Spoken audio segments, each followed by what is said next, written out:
Essa esquerda, que é o que eu chamo de esquerda progressista, né? Ela, de certa forma, ela nega aquela natureza. Ela tenta negar tudo aquilo que é naturalmente dado, ela tenta ir contra uma certa ordem de natureza. Por quê? Tudo seria uma construção social. Aí lembrei dos sofistas. Ou seja, não existe realidade. Em Platão você tem a ideia de um discurso que aponta para o ser. Para os sofistas você tem uma identidade entre ser e discurso. Ou seja, a força do discurso é tal que não existe verdade. Quando a gente fala que quer debater essas questões na escola, o nosso objetivo é que o debate seja feito para alcançarmos mais respeito, enfrentamento ao preconceito e à violência. A gente não quer que nenhuma criança LGBTQIA+, adolescente, ele seja expulso da escola por não aguentar e não suportar esse espaço de tanta violência. Então a escola é o lugar de reflexão pedagógica da promoção do respeito da diversidade. No texto vocês vão encontrar o seguinte parágrafo, que diz: pouco fiel aos precursores cristãos, como Kierkegaard, por exemplo, que foi um existencialista, mas foi um existencialista cristão, os existencialistas ateus, como Sartre, asseveraram que a existência precede a essência. Essa frasezinha do Sartre, a existência precede a essência, ela vai meio que dar o tom daquilo que eu tô querendo dizer. Quando eu digo que a existência precede a essência, eu tô negando, por exemplo, uma ideia de qualquer determinação. E a ideia de que primeiro o homem existe, ele acontece no mundo, não existe uma essência prévia, não existe uma natureza humana. Isso tudo, por Sartre, é tardio, é construído a posteriori. Primeiro o homem existe, a existência precede a essência, ele acontece nesse mundo que é o dele, e posteriormente ele vai caminhar para uma busca de construir algo com que ele possa se identificar. Então, no caso, seria essa essência, a própria ideia de ego, né, tudo aquilo que permita a ele encontrar um certo norteador, que é o que o homem busca. Quero saber o que vocês, blogueiros, vão fazer quando esse cara se eleger e todas essas empresas pararem de investir no Brasil, quando vê que o Brasil está caminhando para uma economia socialista, uma economia de esquerda completamente estatizada.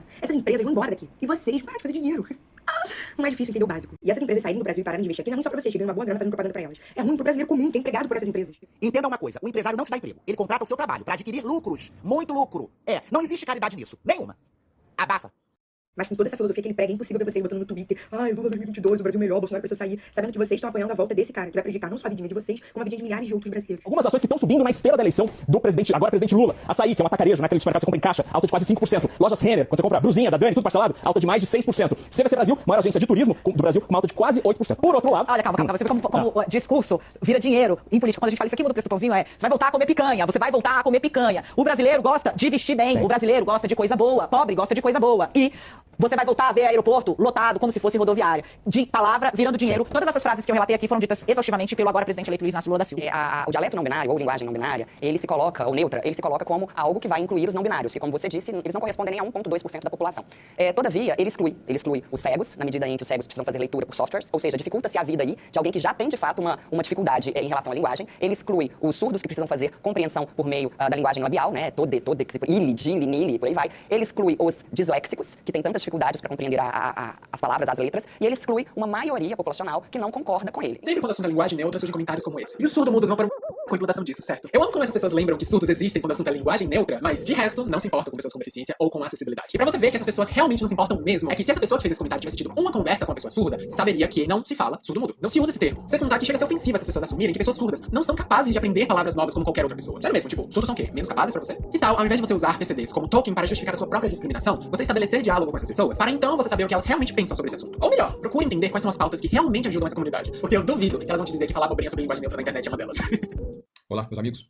O PT está empenhado em transformar a América Latina numa grande pátria, numa grande república socialista. E nós precisamos ficar atentos a essas coisas. Veja essa postagem que eles fizeram, retirada do próprio site deles, da própria rede social deles. E gostaria que você também visse esse vídeo agora de 5 minutos falando um pouquinho do Foro de São Paulo, uma organização que começou com Lula e com Fidel Castro em 1990, em que eles traçaram todo um planejamento de transformar a América Latina numa república socialista. Vamos enganados. O Brasil é um país conservador, né? A galera acha que o PT representa os ideais do socialismo, do marxismo-leninismo.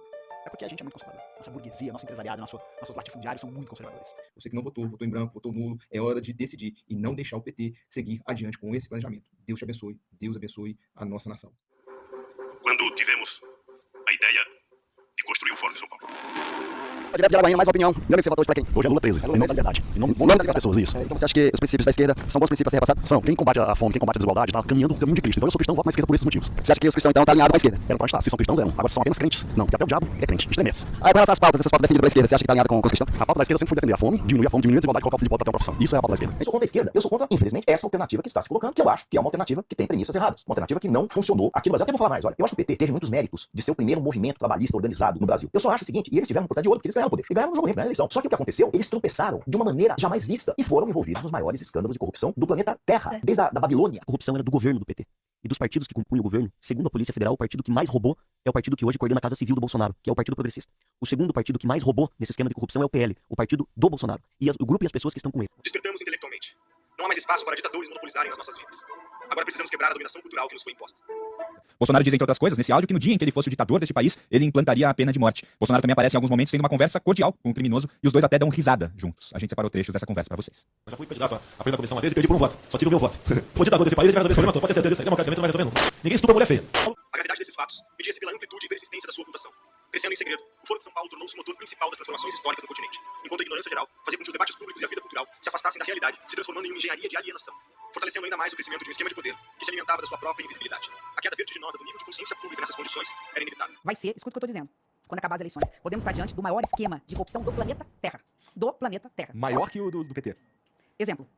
Uma cidade do interiorzinho do Maranhão, um pouquinho interiorzinho, porque ela não tem televisão, mas há denúncias, estamos falando tudo no campo de indícios, de denúncias, a denúncia de que uma cidade de 20 mil habitantes recebeu, fez mais, 20 não, um pouquinho mais que isso, 20 e poucos mil habitantes, eu tenho até aqui, se puder depois eu olho, enquanto você for fazendo a pergunta, fez mais exames de HIV que toda a cidade de São Paulo, 2 milhões de habitantes.